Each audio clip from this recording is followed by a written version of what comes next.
Okay, so this lesson is still going to focus on the relationship between displacement, velocity and acceleration, but we're going to do it with vectors this time. Now, vectors don't really change much, it just means that when you do differentiate, you differentiate each element individually. So let's have a look at what I mean by that. So we start off with an example 7 where it tells us a displacement and it gives it in the IJ format. So the first thing I'm going to do is I'm going to write that down, but I'm going to change it into this format here. And I think in general a column format's easier and it's easier to understand. So if I want to get it from position to velocity, then all we're going to do, because it was displacement, is we are going to differentiate it, right?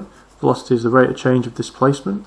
And to differentiate a vector, we just differentiate each individual part. So 2t cubed is going to go to 6t squared, and the bottom one is going to go to minus 1/2 times 50 times t minus 3 over 2.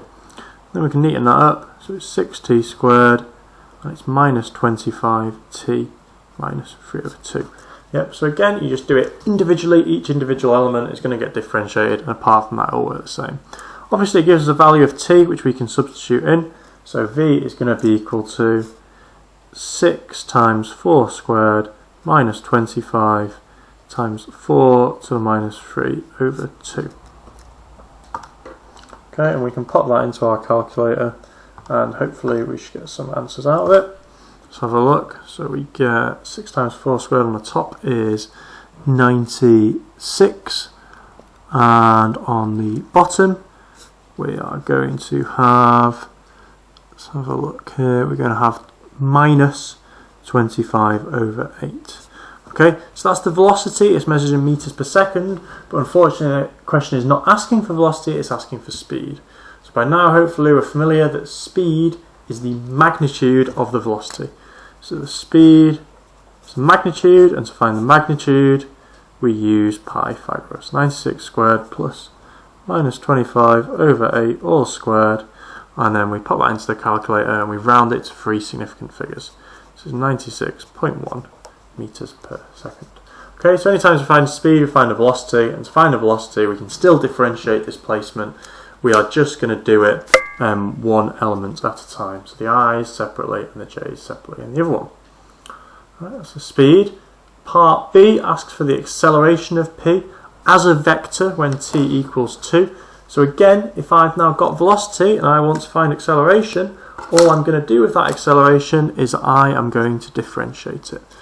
So if I've got a, that's going to be dv by dt, and we can differentiate that by looking at the vector that we had earlier, 6t squared will go to 12t, and this one down here will be minus 3 over 2 times minus 25t to the minus 5 over 2. And then all we need to do is we need to pop in the value of t. So it tells us that t is 2, so a is going to be equal to 12 times 2, and here we've got to neaten up as well, so 75 over 2 times 2 to the minus 5 over 2. And if we carefully put that into our calculator, we should get, we've got 24 on the top, and on the bottom we're going to get 6.6291 and then some more digits as well. So that'll be meters per second squared. Okay, and the question asks us part B, the acceleration of it as a vector, so that is my final answer. Yeah, you can put it back in INJ format if you want, or leave it as a column vector. Okay, so then moving on to part C. Part C asks for F. So again it says acted on by a single force, so the force that discusses is going to be this big F. It tells us the mass is 0.8, and I've just worked out the acceleration in the previous part of the question. So that force, we're going to leave it as a vector. Remember, we can have forces as vectors, but we're going to use F equals ma with what I've just done.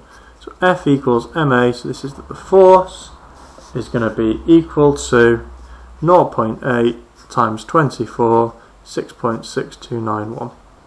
So all I need to do is multiply each of those elements by 6.6291 by 0.8 and then write them to 3 significant figures. So on the top I'm going to get 19.2 and on the bottom I'm going to get 5.3. Okay, and obviously it's a force, so that will be in newtons. So a very common question type there. They're going to give you the force and the mass, and then you've got to find the acceleration by using that F equals ma. It's actually only one example for this section, so we're going to go straight into exercise 8D with that. And again, we can just do the odds, and if we need a little bit more practice after that, go on and have a go at the evens as well.